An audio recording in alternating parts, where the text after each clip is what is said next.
warahmatullahi wabarakatuh. Alhamdulillahirabbil alamin.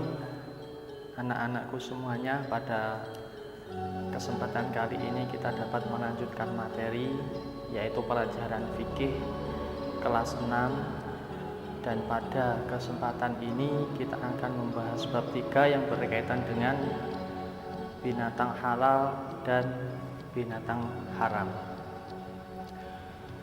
Yang perlu diketahui bahwasanya tujuan kita melakukan pembelajaran kali ini adalah untuk mengetahui dan bisa mendefinisikan seperti apa ketentuan dan juga batasan-batasan terkait binatang yang halal untuk dikonsumsi serta binatang yang haram untuk dikonsumsi.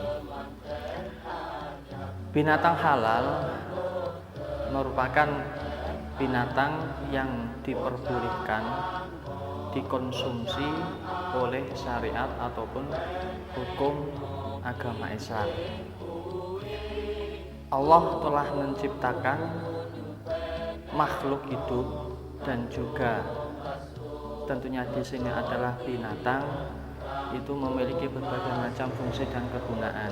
Yang salah satunya bahwasanya binatang tersebut bisa semisal dipekerjakan ataupun binatang tersebut bisa dikonsumsi oleh umat manusia dengan ketentuan bahwasanya status binatang yang akan dikonsumsi itu harus jelas kehalalannya, baik itu halal secara zatnya, halal cara pengolahannya, ataupun halal cara memperolehnya.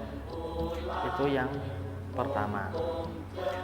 Adapun jenis ataupun macam-macam dari binatang halal sendiri itu secara umum dibagi menjadi 3 bagian. Yang pertama, hewan atau binatang halal yang hidupnya berada di air. Yang kedua, hewan yang hidupnya ada di darat.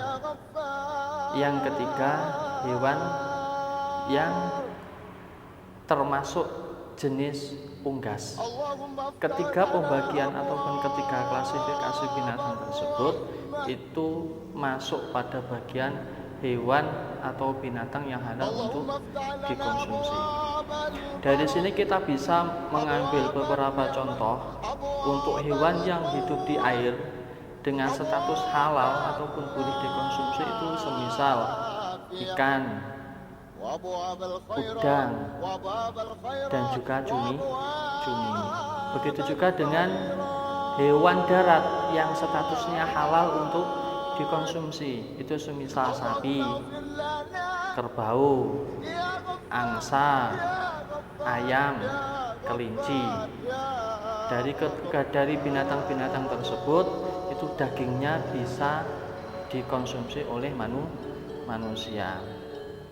Untuk selanjutnya, contoh unggas ataupun hewan yang masuk kategori unggas yang halal untuk dikonsumsi itu contohnya adalah itik, bebek, angsa, dan juga burung.